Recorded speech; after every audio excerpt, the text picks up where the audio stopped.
The cold wind had barely begun to rustle the hedges around Windsor Castle when the call came in. It was just past midnight. An aide, discreet and deeply trusted, had received a coded message through the secure palace line. 3 short rings. 1 long pause. Then silence. That silence, so carefully choreographed over years of protocol, was shattered moments later by the unmistakable voice of Prince William, crackling with fury. He wasn't shouting, but his voice carried the kind of sharpened edge that only years of buried anger could produce. "He is dead to me," William reportedly hissed into the phone. "Harry is a dead brother to all of us." Before we continue, please hit the like button, subscribe to the channel, and turn on the notification bell for updates. Within hours, whispers of this call had rippled across the royal household. A stone-cold phrase meant to be buried behind heavy velvet curtains was now floating between staffers, advisors, and members of the Queen's former inner circle. A chill had fallen across the palaces, not just in temperature, but in sentiment. The heir to the throne had drawn a red line across a battlefield of blood. There would be no reconciliation, no quiet truce, no happy photo ops to comfort a weary monarchy. Not if William had anything to say about it. But what had led to this outburst? How had 2 brothers, once so inseparable that they seemed to speak in a language only they understood, ended up here, in a place where one declared the other effectively dead to the family? This isn't just a story about royal gossip.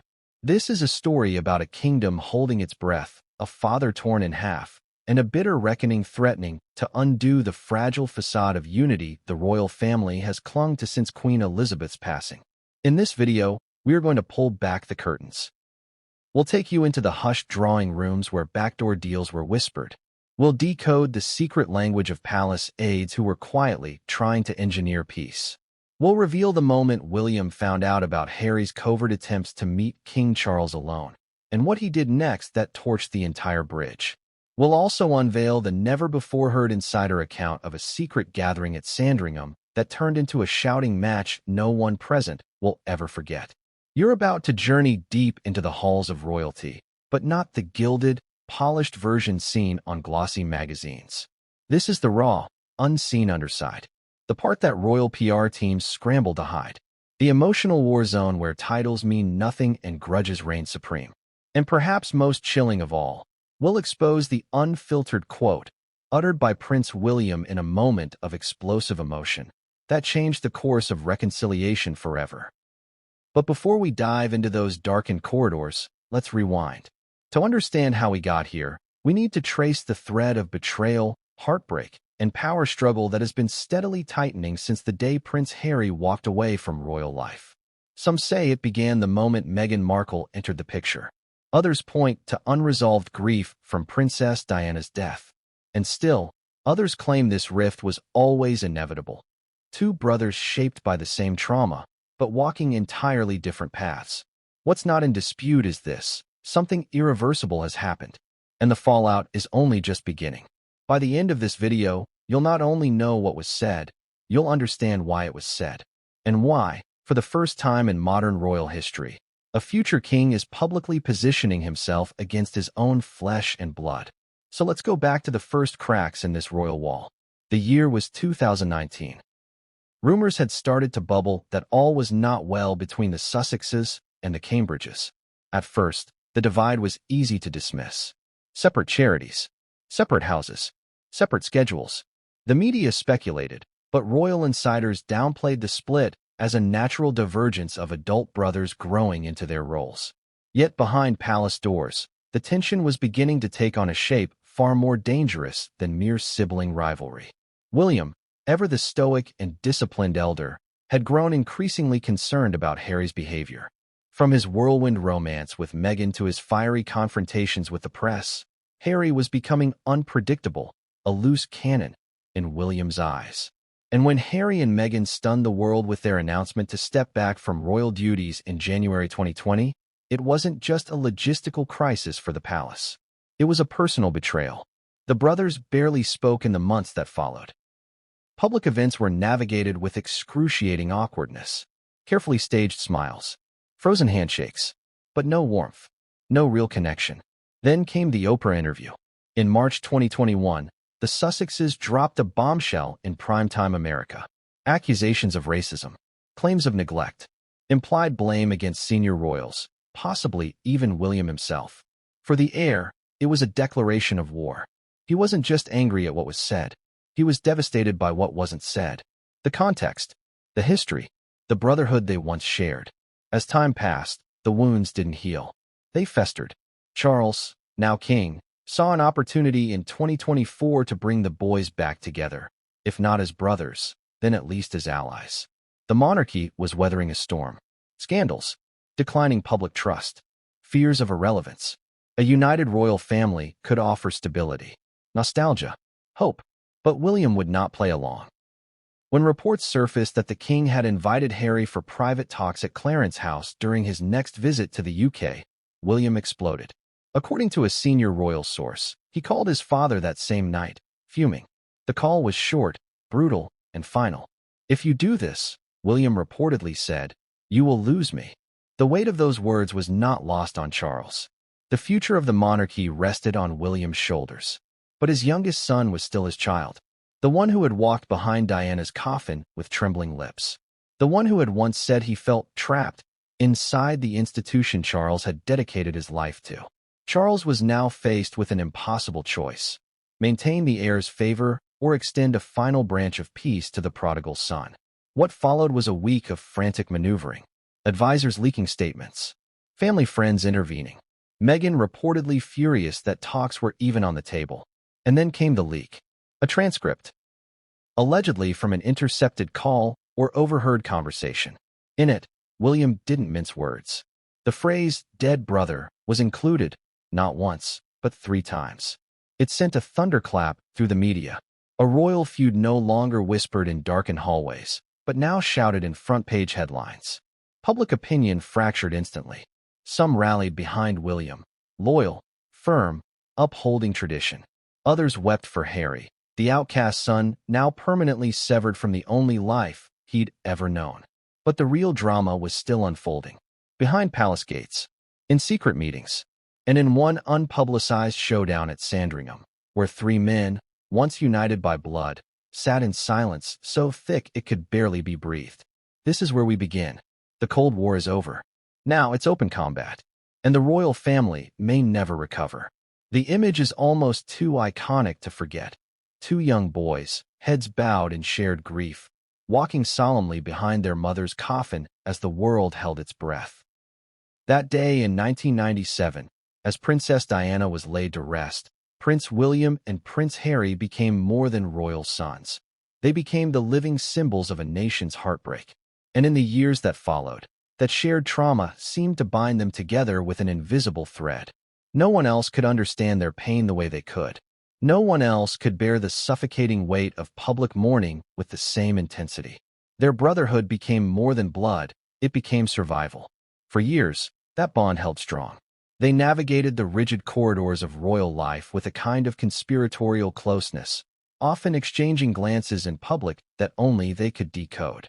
William was the heir, Harry the spare, but the labels rarely seemed to matter when they were together. They played polo, served in the military, laughed through interviews, and supported each other through girlfriends, scandals, and global tours. They were a double act. 2 halves of a future that Diana had once hoped would be built on compassion and modernity. It seemed, for a time, that her sons might actually fulfill that dream. But something began to shift in the early 2010s. Slowly, quietly, like a hairline crack beneath polished marble. William, by necessity and duty, became more entrenched in the machinery of the monarchy. His responsibilities multiplied, his public image was carefully sculpted, and his time became more structured. He was being prepared not just as a prince, but as a king in waiting. And with that came caution, restraint, protocol. Harry, by contrast, seemed to recoil from the growing restrictions. His spirit, impulsive, emotional, rebellious, did not fit easily within the royal blueprint. The more William leaned into his role, the more Harry seemed to resist his. While William attended meetings with state officials and prepared for the realities of kingship, Harry was still chasing a sense of purpose. His military service in Afghanistan had given him a sense of control, of identity. But returning to royal life after combat was jarring. He spoke candidly. Years later, about the mental strain he experienced, about feeling like he was living someone else's life. And through it all, William remained steady, but also more distant. Friends close to both brothers began noticing subtle changes. Fewer joint appearances, less playful banter during interviews, an almost imperceptible coolness between them during royal engagements. It was small at first, barely noticeable unless you were looking, but it was there. The camaraderie that once seemed unshakable had begun to erode. Then came Meghan Markle. The moment Harry met Meghan in 2016, the dynamic between the brothers accelerated in its unraveling. At first, William was reportedly curious and cautiously supportive. He had always played the role of protective older brother, and Meghan's entry into Harry's life brought a new energy that even royal aides found refreshing. But as the relationship deepened, William's curiosity turned into concern. According to palace insiders, William approached Harry privately and suggested that he take it slow with Meghan, that he get to know her better before committing too quickly. Harry, already deeply enamored and fiercely defensive of Meghan, took this as an insult. It wasn't just a disagreement about timing, it was a deep rupture in trust. Harry reportedly felt that William was questioning his judgment, his heart, and even Meghan's intentions. From that moment on, everything changed. The tension didn't stay behind closed doors for long. The press began to pick up on it. Anonymous leaks emerged about tensions within the palace and a divide between the royal couples. The so-called Fab Four, William, Kate, Harry, and Meghan, was a branding effort that barely lasted. The public wanted to believe in the fairy tale foursome, but behind the scenes, reality was far more complex. While William and Kate continued their royal duties with polished consistency, Harry and Meghan were fighting battles on multiple fronts. The tabloids turned on Meghan with stunning speed, publishing headlines that veered from racially insensitive to outright hostile. Harry, haunted by the way the media had treated his mother, was incensed. He felt the institution wasn't doing enough to protect his wife. And when he looked to William for support, he didn't find what he expected. Whether it was due to internal palace politics, differing philosophies on media engagement, or simply the limits of brotherly patience, William reportedly did not rush to defend Meghan in public or private. To Harry, this was more than disappointing, it was a betrayal, and it struck at the very heart of their bond. In a later interview, Harry would describe the royal family as trapped, implying that his brother, too, was a prisoner of duty. But to William, such statements were infuriating. He saw them not as cries for help, but as calculated hits to the institution that he had been raised to uphold. The divide became ideological. William, the crown's defender. Harry, its disillusioned critic. It's important to note that this wasn't a simple case of good versus bad. Both men were acting out of genuine emotion, shaped by trauma and loyalty. William, bearing the responsibility of a future king, believed in preserving the monarchy's stability. Harry, bearing the scars of watching his mother die under a media frenzy, believed in protecting his new family at any cost. As Meghan and Harry's wedding approached, there were already warning signs that the rift had deepened. Rumors swirled about arguments over flower girl dresses, tensions between Meghan and Kate, and disagreements about wedding plans. While the public was celebrating a modern royal love story, the brothers were drifting further apart. After the wedding, the physical separation became literal. Harry and Meghan moved out of Kensington Palace, where they had shared close quarters with William and Kate. They set up their own household at Frogmore Cottage, signaling a clear division. The brothers were no longer just following different paths, they were building different worlds. The situation deteriorated further in 2020 when Harry and Meghan dropped their bombshell announcement that they would be stepping back from royal duties. William was reportedly blindsided by the timing and delivery. Some palace insiders claim he was informed only moments before the statement was made public. It wasn't just about the logistics of losing two working royals. It was about the personal sting of being left out of the decision-making process by someone he once trusted above all others. In the weeks that followed, emergency meetings were held. The Queen summoned all senior members of the family to Sandringham to discuss the way forward. Charles played the peacemaker, trying to balance tradition with modern needs. But William was seething. He felt Harry had turned his back on everything they had been raised to uphold. And worse, he had done it without warning. Despite public appearances of diplomacy, the fracture was raw. In private, sources close to William described him as deeply hurt, more by the secrecy and public spectacle than by the departure itself. He couldn't understand why Harry hadn't come to him, why he hadn't talked it through, why, after everything, his brother had chosen the media spotlight over family dialogue. Harry, on the other hand, was devastated in his own way. He had always played second fiddle, the spare, the shadow, and when he finally found someone who saw him not as a prince, but as a man, he felt the full weight of the institution trying to smother that identity. He needed out, and in that need, he made choices that would prove irreversible. In the months after Megxit, the brothers barely communicated. When they did appear in public together, such as at the unveiling of Princess Diana's statue in 2021, the body language said more than words ever could. Smiles were stiff, words were few, and the air between them was heavy with things left unsaid. Friends of the family say that behind the scenes, mutual acquaintances tried to mediate. There were attempts at peace talks, messages exchanged through aides, even a few quiet Zoom calls during the pandemic. But nothing stuck. Every step forward was followed by another bombshell, another leak, another interview. And then came Spare. Harry's memoir, released in early 2023, was the final nail in the coffin for many royal watchers. It was raw, intimate, painfully detailed, and at the center of it all was William. The stories ranged from awkward childhood moments to full-blown physical altercations. The infamous dog bowl fight painted a picture of violence and resentment. William, once the polished future king, was now portrayed as a controlling, volatile brother who couldn't accept Harry's independence. Whether the book was a cathartic purge or a strategic weapon, its effect was the same. Reconciliation became a distant dream. William reportedly felt betrayed on a cellular level, not just by the book's content, but by the fact that it existed at all, that Harry had chosen to air their darkest moments in public. The brotherhood was broken. What remains now is something colder, more formal, a relationship maintained only through necessity and PR choreography. The warmth is gone, the loyalty evaporated, and where once there was shared grief, now there is only lingering resentment. The story of William and Harry is no longer one of healing. It is one of damage.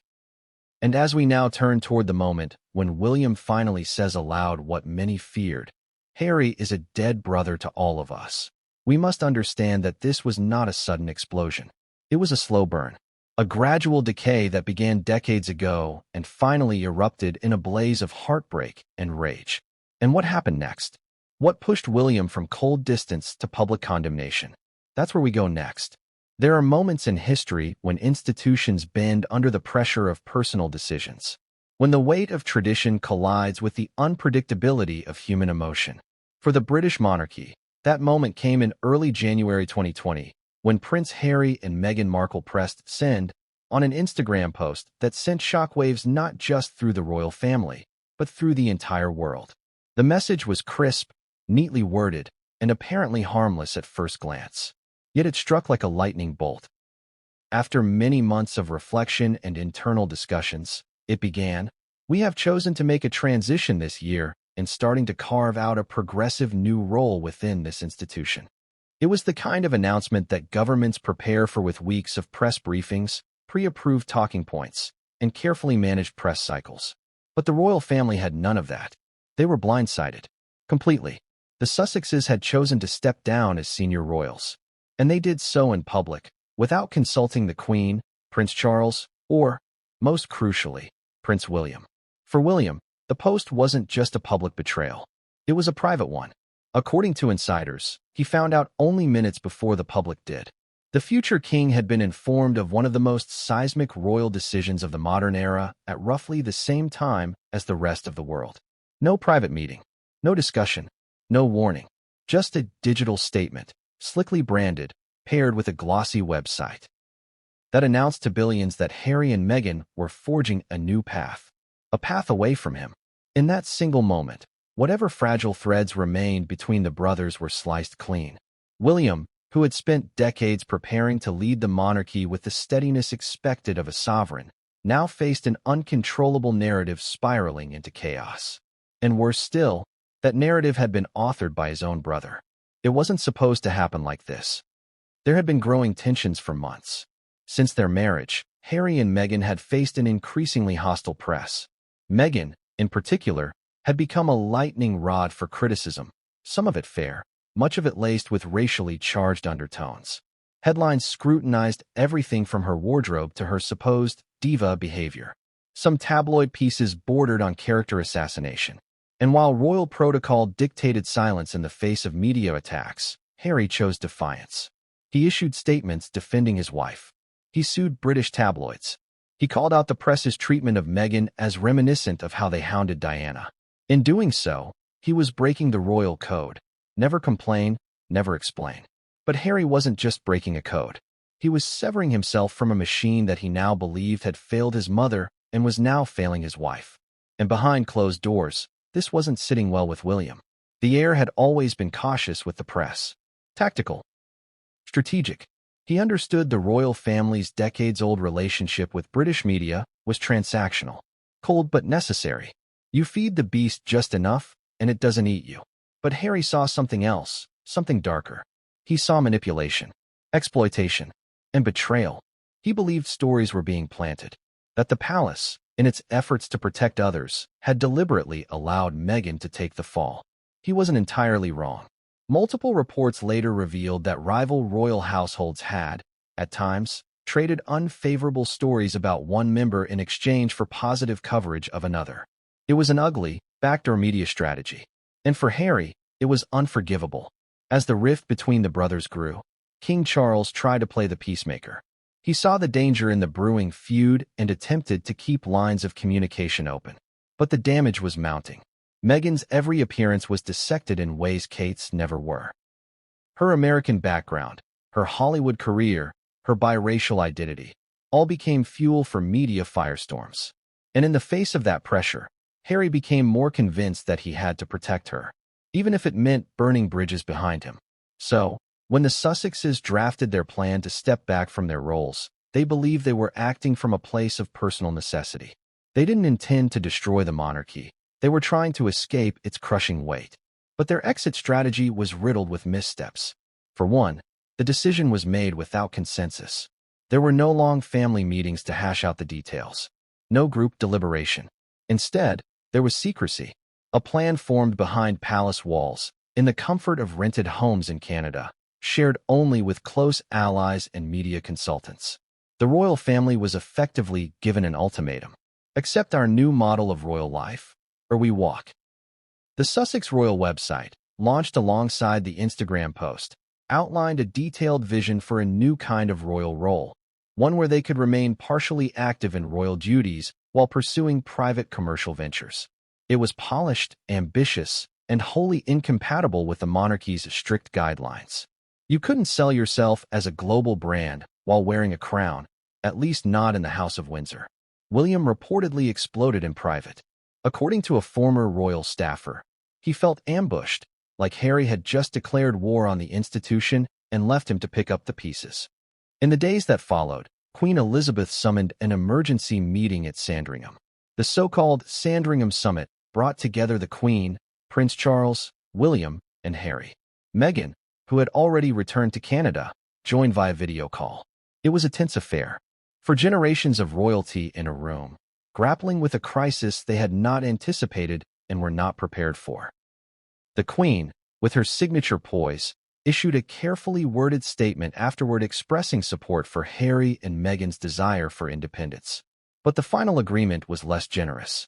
The couple would step back completely. They would no longer use their HRH titles. They would no longer receive public funding. And they would be barred from representing the Queen in any official capacity. For the monarchy, it was damage control. For William, it was betrayal, frozen in time. He had not only lost a brother to another continent, he had lost him to a worldview that now seemed incompatible with his own. William had spent his entire life preparing for duty. For him, every action was calculated through the lens of responsibility. Every word was weighed for its long-term implications. And now, here was Harry, breaking the rules, following his heart, and rewriting the story. Privately, William began referring to Harry's actions as reckless, dangerous, even selfish. And for Harry, The lack of emotional understanding from his brother only deepened the wound. He felt William had chosen the crown over him, that the institution mattered more than their bond. This wasn't just about titles and tours. This was about identity, legacy, and pain. In the aftermath of the split, media narratives hardened. William was painted as the stoic, dutiful heir, sometimes cold, but always reliable. Harry was the rogue, the rebel, the emotional son chasing freedom and healing. These archetypes fed into existing public biases and only worsened the divide. Royal aides tried to spin the story. Carefully choreographed appearances followed. A walkabout here, a memorial there. But the warmth was gone. Even at Prince Philip's funeral in 2021, the sight of the brothers walking together was hollow. The gestures were performed, not felt. When Oprah sat down with Harry and Meghan in 2021, the powder keg finally ignited. In that now infamous interview, the couple leveled explosive accusations at the royal family. Meghan alleged that someone in the family had raised concerns about their unborn child's skin color. She revealed she had contemplated suicide, and Harry admitted that his relationship with William was strained, saying they were on different paths. The interview was watched by tens of millions globally. It shook the monarchy. It tarnished the carefully constructed image of unity, and it hardened William's resolve. The following day, while visiting a school, a reporter shouted a question: "Is the royal family racist?" William, breaking royal protocol, responded sharply. "We're very much not a racist family," he said. It was a rare, unfiltered moment, one that revealed how deeply the accusations had cut. In the aftermath, William reportedly met with the Queen and Charles to discuss how to proceed. Reconciliation was still the goal for Charles, but William was reaching his limit. He saw the damage being done to the crown's legacy, to his future reign, and he blamed Harry for setting it all in motion. The Sussex shockwave had shattered more than protocol.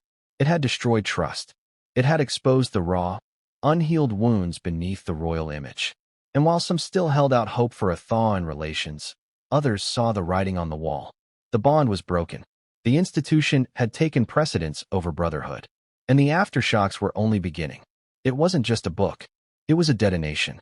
When Spare hit shelves in January 2023, it came not as a whisper, but as a thunderclap. Rumors had circulated for months that Prince Harry's memoir would be revealing, emotional, and deeply personal. But few, even among the most seasoned royal commentators, anticipated the sheer volume of explosive revelations that would pour from its pages. This wasn't a sanitized recollection of royal duties and family holidays. It was a raw, unflinching account of pain, confusion, and deep betrayal. And in the eye of that storm stood Prince William. The book was titled Spare, a reference to the cruel quip long associated with Harry's existence within the royal pecking order. The heir and the spare. It had been whispered behind gloved hands in aristocratic circles for decades. But for Harry, it wasn't a joke. It was a lifelong label, branding him as both essential and expendable. And this book would become his attempt to claw back his narrative, even if it meant burning bridges in the process. Early leaks hinted that the memoir was more damaging than anticipated. Spanish bookstores accidentally stocked the book days before the global release, triggering a media-feeding frenzy. Journalists combed through every chapter, every sentence, and within hours, the press was ablaze with shocking revelations. At the center of many of them was Prince William. One of the most headline-grabbing sections recounted a physical altercation between the two brothers at Nottingham Cottage in 2019. According to Harry, William had arrived piping hot over issues with Meghan. The conversation quickly escalated. Words were exchanged. Accusations flew. And then, a shove. William allegedly grabbed Harry by the collar, tore his necklace, and knocked him to the floor, where he landed on a dog bowl that shattered beneath him. It wasn't just the physicality of the moment that shocked readers. It was the emotional texture. Harry described being dazed, his back scratched, the air punched out of the room by something that had been simmering for far too long. William had allegedly urged him not to tell Meghan. Harry didn't, at first. He didn't want her to worry. But now, years later, the world knew. The incident was more than a family squabble. It was symbolic. The image of two royal brothers, once bound by grief, now locked in violence, was too potent to ignore. For many, it confirmed what had long been suspected. This wasn't just a Cold War. This was a fracture reaching all the way to the core. And for William, the betrayal was blistering. Sources close to the Prince of Wales described his reaction as a mix of rage and heartbreak. The idea that their most intimate, painful moments were now public property was unbearable. According to one palace insider, William felt stripped naked. Conversations that had once been private, emotional, and fraternal were now fodder for book tours and late-night interviews. But the physical fight was only one part of the book's assault. Harry also portrayed William as rigid, unsympathetic, and emotionally distant. He painted a picture of a brother who had changed, or perhaps had always been shaped too closely by the machinery of monarchy to offer the warmth Harry craved. He described a man who bristled at Meghan's presence, who sided with the institution over family, and who dismissed Harry's emotional pleas for understanding. In one passage, Harry recounts a meeting after Prince Philip's funeral.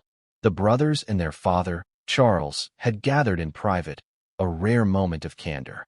Harry says he looked at both men and pleaded, "Please don't make my final years a misery." William, according to the book, did not respond with empathy. Instead, the conversation devolved into a cycle of old grievances, unmet expectations, and mutual mistrust. And yet, the public had only Harry's side. William, bound by royal duty and tradition, did not, and perhaps could not, respond. The palace adopted its standard approach: silence. No comment, no rebuttal. But behind closed doors, the damage was profound. Spare had crossed a line that no other royal memoir had ever dared to approach. Previous royal tell-alls had caused scandal. Princess Diana's cooperation with Andrew Morton's Diana, her true story, Prince Andrew's disastrous interview with the BBC's Newsnight, even Charles's authorized biography in the 1990s. But Spare was different. It was not filtered through a biographer's lens. It was Harry's voice, raw, direct, and often brutal. And it didn't merely challenge the institution. It targeted its people. William, in particular, came off as a man trapped in his role, stern, cold, and unwilling to bend. For Harry, this characterization may have been a reflection of his own wounds. But for William, it was a public indictment of his character. And not just as a brother, as a future king. Reports from Kensington Palace suggest that William was furious, not just because of the book's content, but because of its timing. The monarchy was already navigating turbulent waters. King Charles had only recently ascended the throne. The Queen's death had left a vacuum of emotional continuity that Charles was still struggling to fill. Public faith in the monarchy was fragile. And now, Spare threatened to undermine what little unity remained. Inside the palace, aides scrambled to control the narrative, but they had little to work with. Harry was dominating headlines, appearing on American talk shows, sharing family secrets with disarming candor. And while some audiences sympathized with his vulnerability, others began to question the ethics of his exposure. Was this healing or revenge? The British press largely took William's side, casting him as the stoic son forced to endure public humiliation without defense. Tabloid headlines shouted their outrage. Traitor Prince, the royal winner, Harry's hit job. But public opinion wasn't neatly divided. In the United States and among younger generations, Harry's honesty found a home. They saw in him a man grappling with generational trauma, breaking cycles of emotional repression. And yet, even among his supporters, the inclusion of specific private fights raised eyebrows. Some wondered aloud, what good could come of airing such intensely personal moments? Was the memoir truly an act of catharsis, or a bomb designed to scorch earth behind him? William, meanwhile, withdrew. He carried on with public duties. He smiled at charity events, shook hands with diplomats, posed for photographs with Kate and their children. But the spark that once animated him during lighter moments seemed dimmed. Those closest to him said he was gutted. He felt betrayed in a way words couldn't articulate. This wasn't just a media storm. This was his little brother. The boy who had once stood beside him in matching funeral coats. The boy he had tried, however imperfectly, to guide through royal life.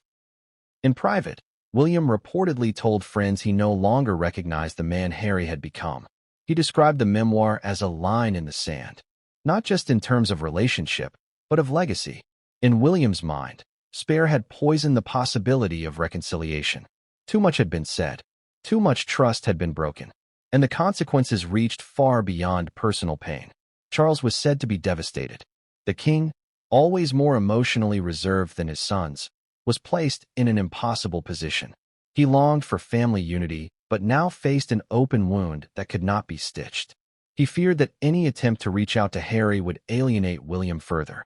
And with the future of the crown resting squarely on William's shoulders, the choice became clearer by the day. William had had enough. His silence was no longer passive. It was purposeful, a decision not to engage, not to dignify what he saw as betrayal.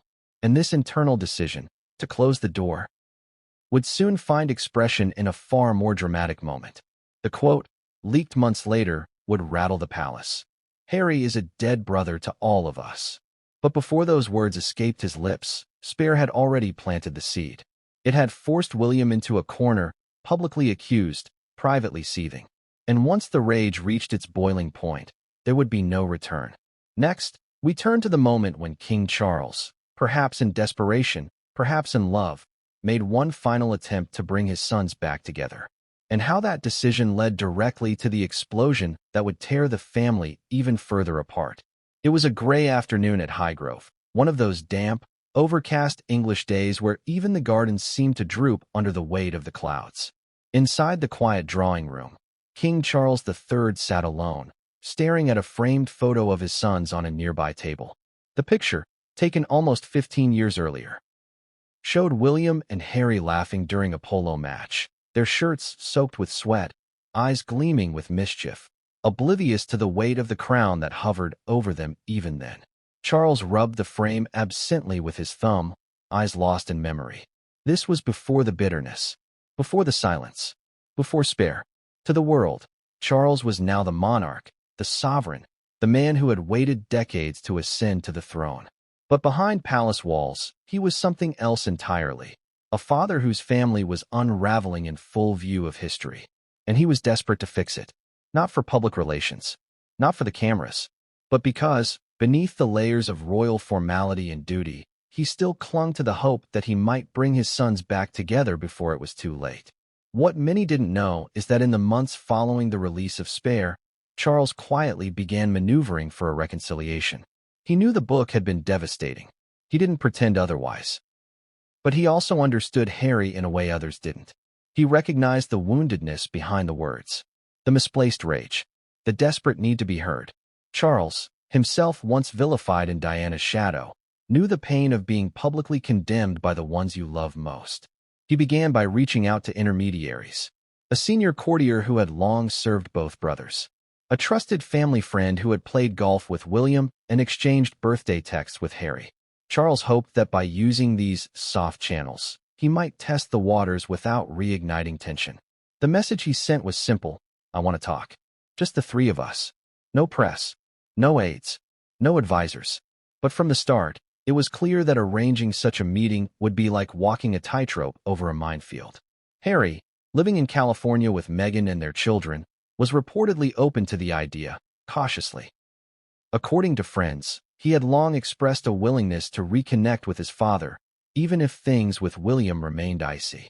He still referred to Charles, in private, as Pa, and he knew time was not on their side.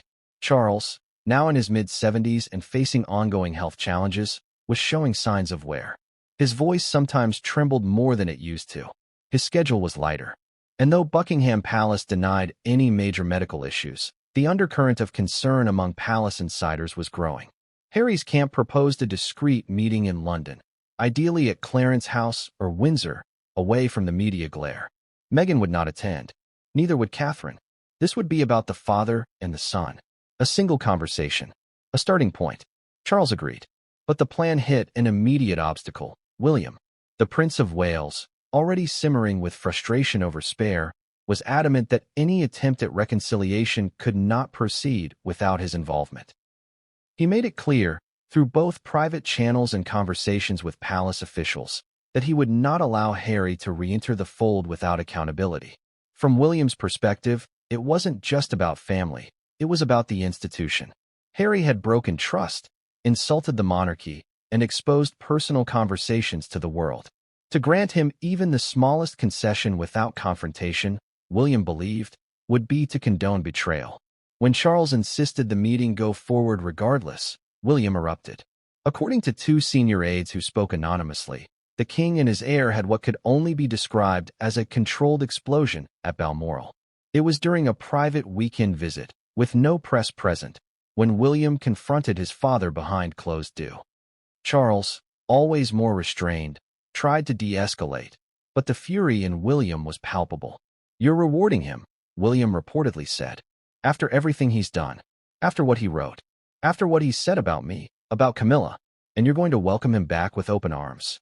Charles tried to explain that this wasn't about rewards or punishment, that it was about healing, that he didn't want his legacy to be a broken family. But William wasn't interested in sentiment. "Not anymore. He's dead to me," William is said to have told his father. "And if you let him back, you lose me." It was an ultimatum that shook Charles to his core. For the first time in his reign, he faced the real possibility of losing not just one son, but both. The entire line of succession, the stability of the future crown, all balanced on a single decision: to embrace reconciliation or to uphold the hard line his heir demanded. And still, Charles proceeded. In April of 2024, under the guise of a private engagement, Harry flew to the UK. It was a quiet arrival. No press, no royal cars, no fanfare. He was picked up by a longtime security officer and taken to a private residence outside Windsor. That evening, Charles met him alone. No staff, no bodyguards, just a pot of tea between them and decades of pain. What was said in that meeting remains tightly guarded. But those close to Charles say it was emotional, tearful, honest. They spoke for nearly 2 hours. About Diana, about duty, about mistakes. Harry apologized, not for the book, but for the pain it caused. Charles didn't press him for specifics. He didn't ask him to walk anything back. He simply listened. At the end of the conversation, Charles placed a hand on his son's shoulder and said, "Let's try again." The next morning, the palace released a short, vague statement about a private visit of familial nature. The public didn't know what had transpired. But inside Buckingham Palace, a storm was brewing. William had not been informed. The prince learned about the meeting through an aide who had been kept in the dark and found out via a leaked detail in the press. When he confirmed it was true, something snapped.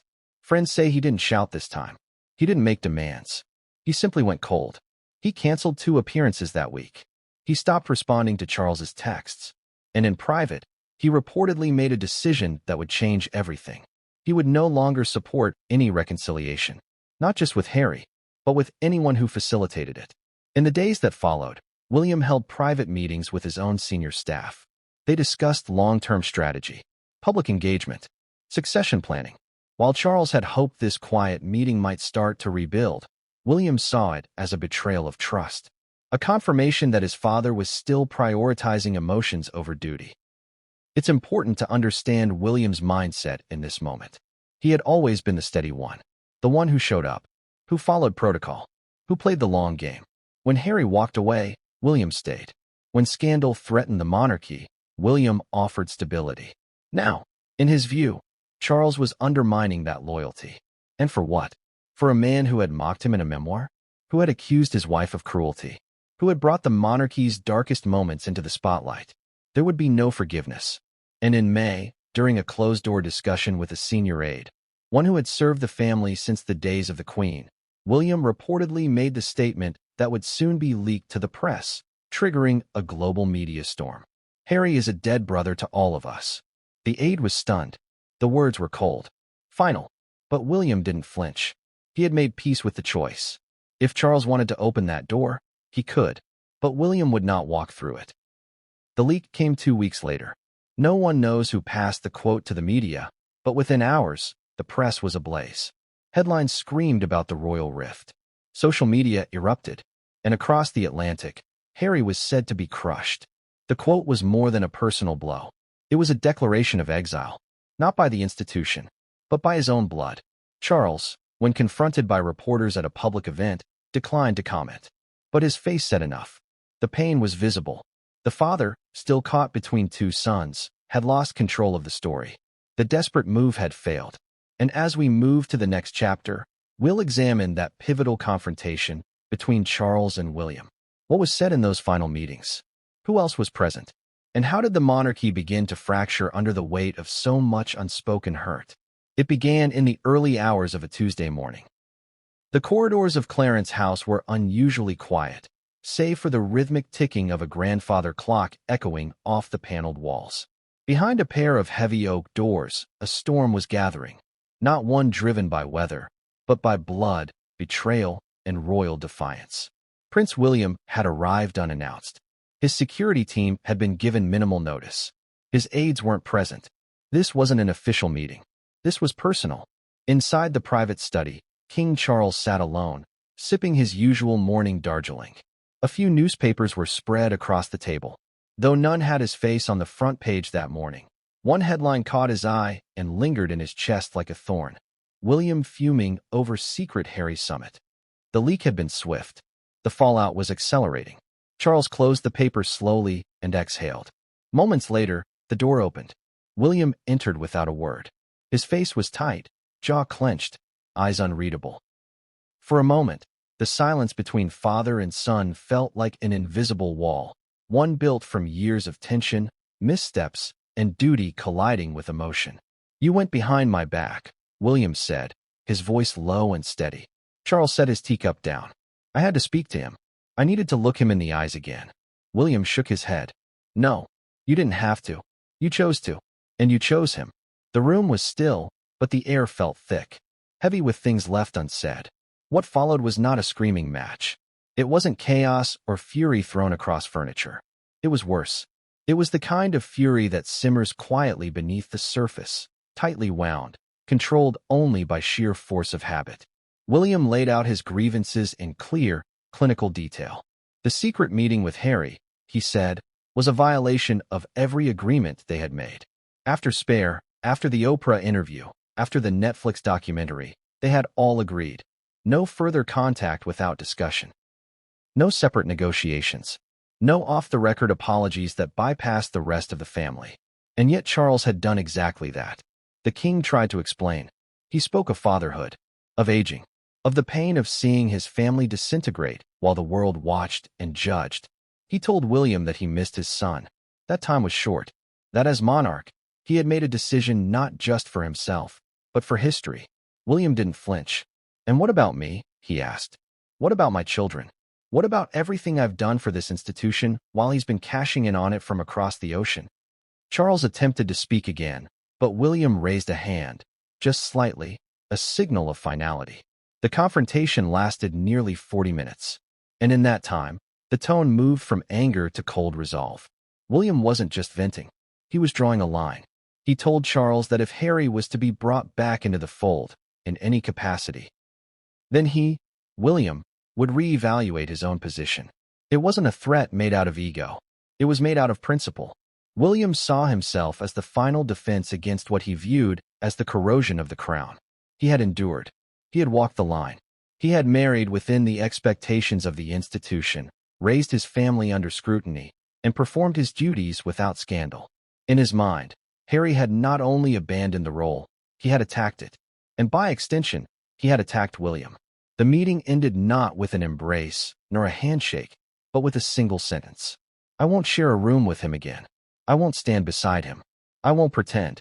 And if that's a problem for you, then we have a far bigger crisis on our hands than a family feud." And then he left. That same afternoon, William returned to Windsor. His schedule remained unchanged. Public appearances, briefings, charity events. To the outside world, nothing was amiss.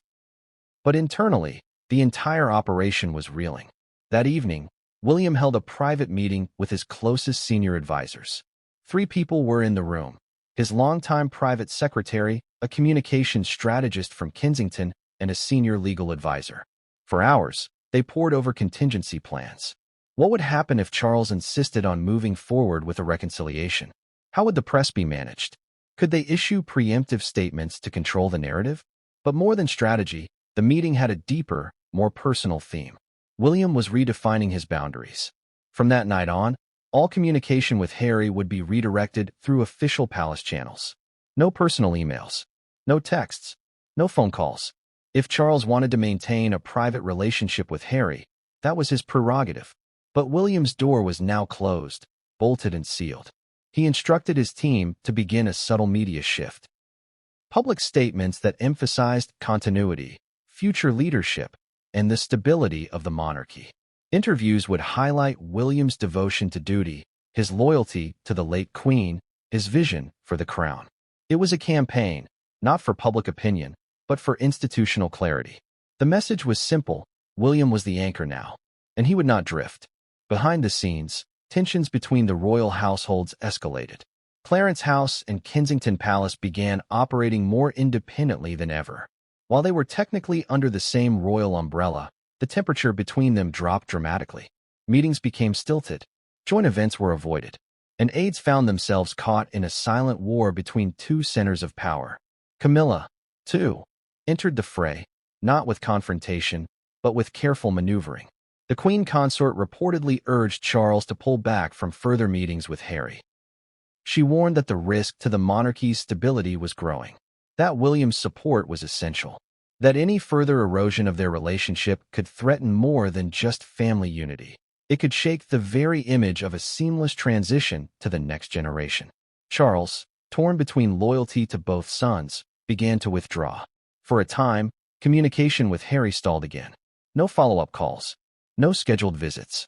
It was as if the attempt at reconciliation had been pushed back into the shadows, filed away under too dangerous to pursue. The king, exhausted by the emotional toll, began to focus once more on state affairs, audiences, foreign dignitaries, national events. But the damage was already done. Word of William's fury began to leak into the press. First, in whispers, then in headlines. Phrases like unbridgeable rift, heir in revolt, and palace on edge began to pepper the tabloids. While no direct quotes were confirmed, sources close to the royals painted a picture of rising tension. William had reached his breaking point. And yet, despite the scandal, something strange happened. Public opinion began to shift.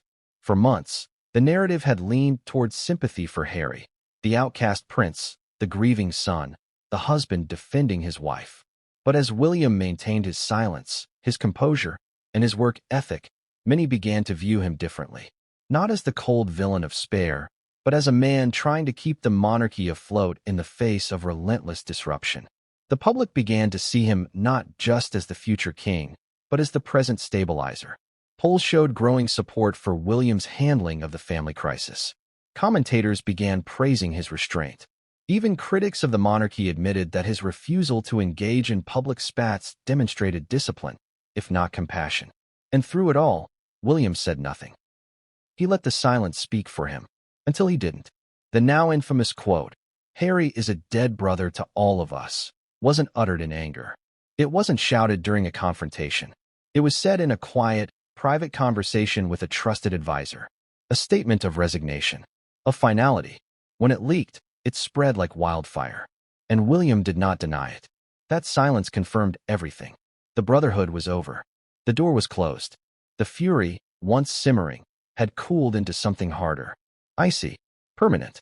In the next chapter, we'll explore the moment when that quote became public, how it was leaked, who heard it, and how the palace tried, and failed, to contain the explosion that followed. It was a phrase not meant for the world, not meant for headlines or Twitter storms. It was a line delivered in private, spoken without theatrics, but it carried the weight of a bomb dropped into the heart of a crumbling royal family. Harry is a dead brother to all of us. Those 8 words did not come in a moment of rage.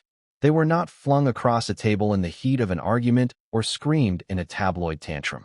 They were murmured, controlled, but laced with finality so cold, so undeniable, that even those present at the time knew instantly that a boundary had been crossed, not just emotionally, but historically.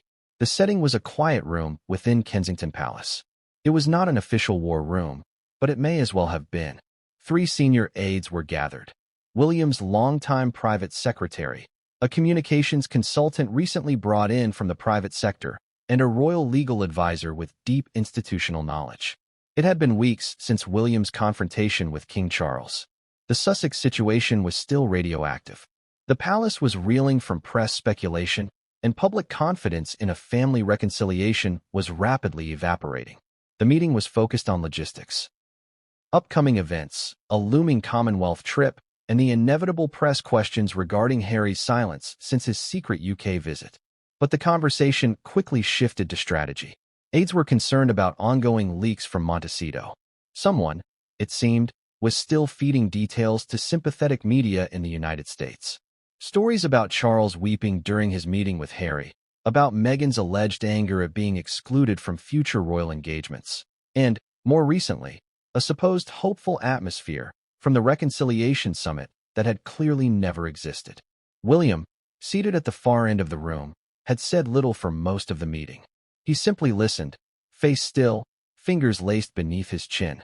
But when one of the aides suggested issuing a neutral, boilerplate statement reaffirming the family's unity and ongoing commitment to dialogue, something inside him shifted.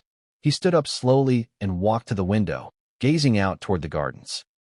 After a long pause, he spoke. "Stop writing lies," he said.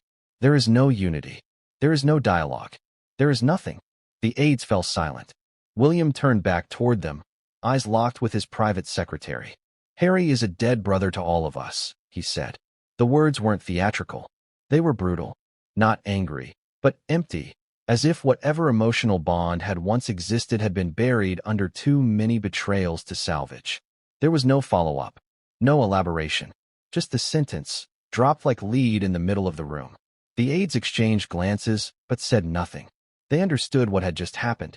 A line had been drawn, and it wasn't just personal. It was institutional. The future King of England had effectively declared one of his closest blood relatives persona non grata within the family and the firm. There was no coming back from this. Within days, the quote began to circulate through the palace's inner corridors. Not as official policy, but as understood reality. Departments that had previously held contingency plans for re-engagement scenarios, with the Sussexes quietly archived those files. Communications staff updated talking points. Senior royals were instructed to avoid any reference to the Duke and Duchess of Sussex during interviews or speeches. Even subtle language like "our wider family" was flagged for potential deletion. The operation was now moving forward with one guiding principle: silence was safety. But even the tightest palace cannot contain emotion indefinitely. One of the aides present in the meeting, a mid-level staffer with a history of leaks, shared the quote with a personal contact in the media. Not for money. Not for revenge, simply because they were in disbelief. The idea that William would say something so final, so devoid of warmth, stunned even the most hardened royal employees. The quote made its way to a veteran royal correspondent at a major British tabloid. The reporter, seasoned and well-connected, didn't publish it immediately. They contacted two separate sources within the palace to verify. Both confirmed they had heard the same phrase, or something nearly identical, in separate conversations with William's inner circle. And then, it hit the press. The quote didn't arrive with fanfare.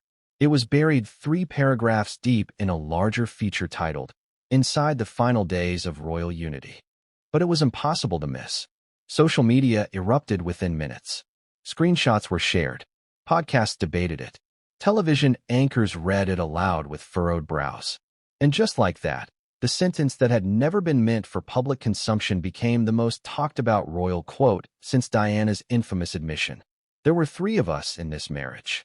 Palace reaction was immediate, but not with denial. There was no official statement disputing the quote. No legal threats. No corrections. In fact, Kensington Palace issued no comment at all. Their silence was as deafening as the quote itself. Observers quickly realized that the lack of rebuttal was intentional. This was William's way of signaling, not to Harry, but to the public, to the institution, and perhaps to history, that the rupture was not just emotional, but structural. He would not fake unity. He would not smile beside someone he no longer trusted. He would not, as he reportedly told aides, be the actor in someone else's redemption arc. For Harry, the impact was immediate and deeply personal. Sources close to him in Montecito described a stunned silence when the news broke. He hadn't expected warmth from William, but this was nuclear. It wasn't just a rejection. It was an erasure. To be called a dead brother by the man who had once walked with him behind their mother's coffin. The man who had once shielded him from paparazzi, who had laughed with him over late-night takeaways, who had stood beside him as best man. It was more than Harry could emotionally process. Friends said he went for a long walk that afternoon. Alone. No security. No aides. Just the California wind and a heavy silence. Meghan, for her part, was reportedly furious. Not at the sentiment, which she likely expected, but at the public nature of the betrayal. She believed, as she told one confidant, that William was trying to destroy him emotionally, one leak at a time. But Harry, even in his hurt, refused to respond. No statements. No interviews. Not